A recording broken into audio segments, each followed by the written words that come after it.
UGA taking on Clemson. This is a prime time game for Saturday. This game I think is going to be very interesting, and I'm not sure if y'all saw it. It was probably about an hour or so ago, or not maybe so much an hour or so ago. But Georgia is in desperate need of running backs right now. Hmm. ETN is to be determined, and they just figured out that Roderick Robinson is week to week with a toe injury. So, what is? I'm not saying anything alarming for Georgia. You still got Carson Beck, who's supposed to be this Heisman hopeful guy coming into this year. Georgia still got all their playmakers on defense. I think they're going to be super powerful, but you're going up against a very tested and a very veteran and mature defense of Clemson. That I think that's what they're going to lean on for the entirety of this season and for their schedule and for the ACC. I will say I've got Georgia winning this one. I think they'll hop on them pretty early.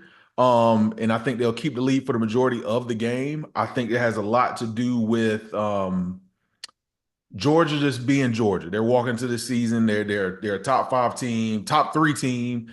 Um, I think they just have too much on both sides of the ball versus Clemson just being a defensive team. I don't see anything on Clemson's standpoint offensively that makes me think, hey, they're gonna be able to go into this match right now and score with a Georgia or score on a Georgia's defense. We don't know who the number one receiver is. Lord forbid Phil Maffa, the running back, gets hurt and they don't have any depth behind him.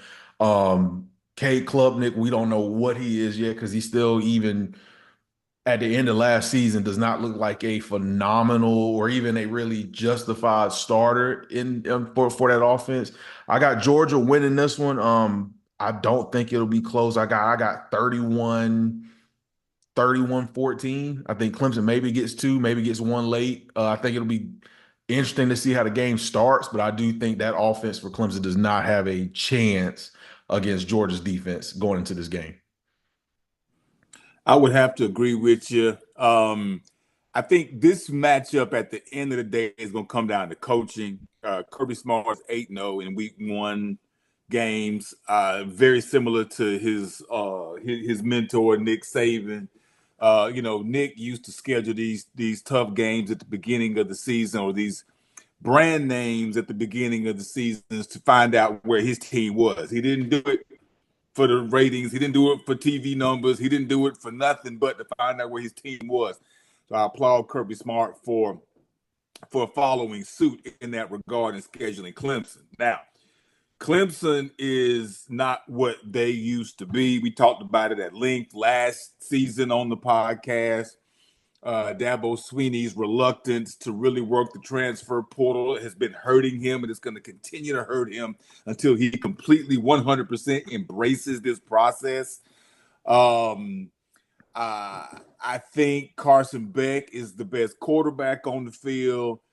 Even though Georgia's down some running backs, they could probably throw a tight end in back there at running back and get the win this weekend. But with that being said, and obviously I've got Georgia picked to win the game, and it's really more about my reluctance to believe in anything that Dabo Sweeney and Clemson is doing right now. I truly believe that after this season, Dabo Sweeney is going to go on the proverbial hot seat. He may have one more year doing it the way that he's doing it before Clemson decides to make a move off of him, because it's obvious that the ship is going in the wrong direction. So Georgia wins this game 32-14, more so because of Clemson's inadequacies. I do think that Georgia, the more I think about this and look at these running back issues that they're having, and the fact that Brock Bowers and McConkey and all the pieces that they have lost over the past 2 or 3 seasons, all this comes back to bite Georgia, not in this game, but throughout the course of the season. So I got Georgia 32-14. I think both teams actually look relatively sloppy during the game. I think we come away from this game scratching our heads at both Georgia and Clemson when it's all said and done. But I do have Georgia winning 32-14. Ugly. Gotcha. I feel on that. I feel on that. I'm right there with both. I think Georgia's going to take the dub, but I don't think it's going to be as dominant as everybody thinks it's going to be just because of week one and you're going through running back issues. Now, I think the story of this game is so much more about Dabo and Clemson more than it is about Georgia and who the Dogs are going to be this year. Just to set the stage for Georgia, I think it's going to be just like seasons in the past where they're going to slow roll it early. They're going to come out the gate. A lot of people are going to question that team early in the season. They're going to try to find new weapons. They're going to go deep on the team and try to figure out who's going to be the superstars they got. And then by the time conference play comes around, they're going to be the Dogs who we think they are. To me, it's Clemson more of the team that can falter their whole season away after an upsetting and embarrassing defeat come Saturday. So I think when you really think about what the game is going to bring to the table, I think it's going to bring a hard-hitting battle because I think Dabo Devin to inspire his team on just winning the conference and you in the bout. The seasons as you can win the ACC and still get debatable about if you get put out the tournament or not. So I think this year having a renewed focus, I think games like this are going to matter more for Dabo and his team than it would for Kirby Smart and who Georgia is. And to me, I think that Clemson has more to prove when it comes to who they are as an identity because they anti-transfer portal. They're really not doing too much anything crazy in the NIL spectrum. And they just got, to me, a team that is question marks all around it. So to have a chance when you go up against the Dogs, number one team in the country, and get some of these questions answered, I think it's something that they're going to really be hyped for. To me, for Georgia, it's about can you just keep a clean game?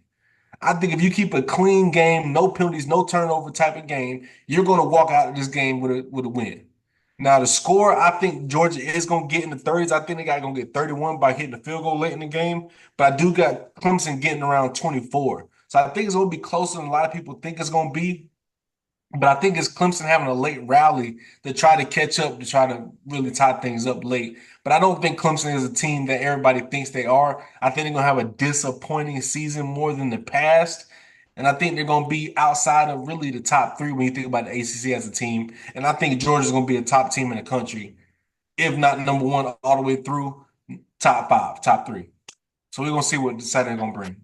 Y'all pay attention to this. All right, I'm going back to Clemson here. Clemson, and I'm saying this because we're probably not going to get a chance to talk about Clemson too much more in this podcast for the rest of the season. But I mentioned hot seat a second ago. At what point in the season does Dabo realize he's not doing enough anymore, right? This guy I'm amazed. This guy had Clemson. They beat the hell out of Alabama, a good Alabama team with Trevor Lawrence in the national championship game not too long ago, right? He was Nick Saban's kryptonite, not too far in the distant past. The rankings that Dabo Swinney is getting is still love off of that, love off of what he did not too long ago when he was making Nick Saban's life a living hell on the football field and on the recruiting trail all over the place. What's happened?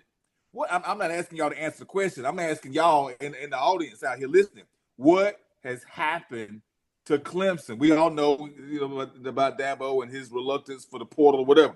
But there's something else there. Something else is not right at Clemson. And I think we're going to figure a lot of this out this year, but I'm just curious to know what the audience may think.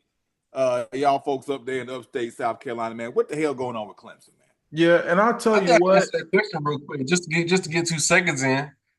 They missed on quarterback too many years in a row. Yes. Missed. Completely missed. Think about after Trevor Lawrence, who was they say supposed to come to? DJ Ulungale, whatever you say his name. Yep. And then after DJ, it's supposed to be Cade Klubnik. To me, they're both misses. So you don't have that true player that Dabo had early in his career, the quarterback play to lead your team in any situation that you think of. So I think this season for Clemson, things can go off the rails pretty quickly. And I don't think Dabo's the type of coach that can handle all the distractions along with playing a clean season. Because their season is front heavy. So we're gonna see there's a lot to deal with Clemson. I think we are gonna talk about them more than what we think, just because of all the distractions going on. And I don't think they're gonna be a win heavy team early on. So we're gonna see. Yeah, and I say the same. Dabo really benefited from having generational talent all at the same time at the school.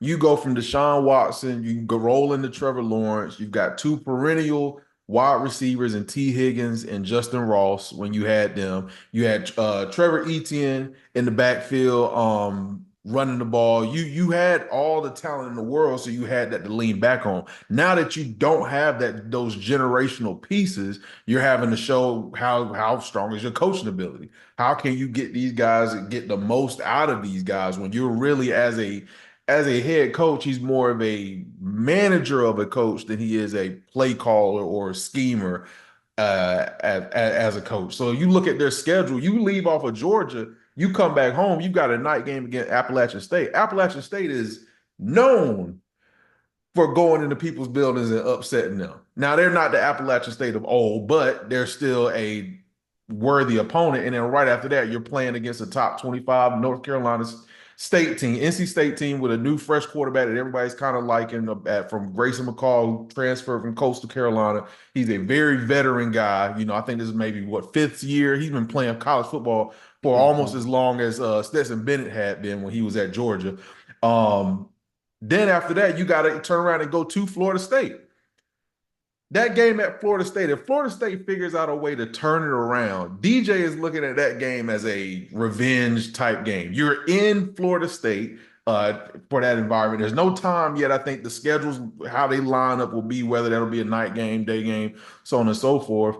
Then you got a Louisville team on your schedule, and you still got to play South Carolina at the end of the year.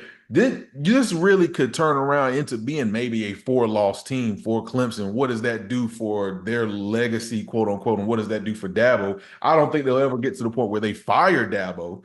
I think you might run into, before they fire him, you'll run into the situation kind of like what happened with A&M and Jimbo, where it's like the donors for the school are like, all right, no more. We are not putting into this anymore. We need a change. You run into that type of situation. But their schedule is not the easiest. It'll be real interesting to see how they look against Georgia. It'll be a real eye-opener. But not only the Georgia game, don't get caught looking over Appalachian State to NC State at home for that ranked matchup again and get caught up in a night game where somebody's looking to upset you and a team that's not really going to be good offensively. But like I said, we might not touch on them a lot, but it's going to be interesting to kind of keep your eye over there on the ACC and what's going on with that team from the upstate.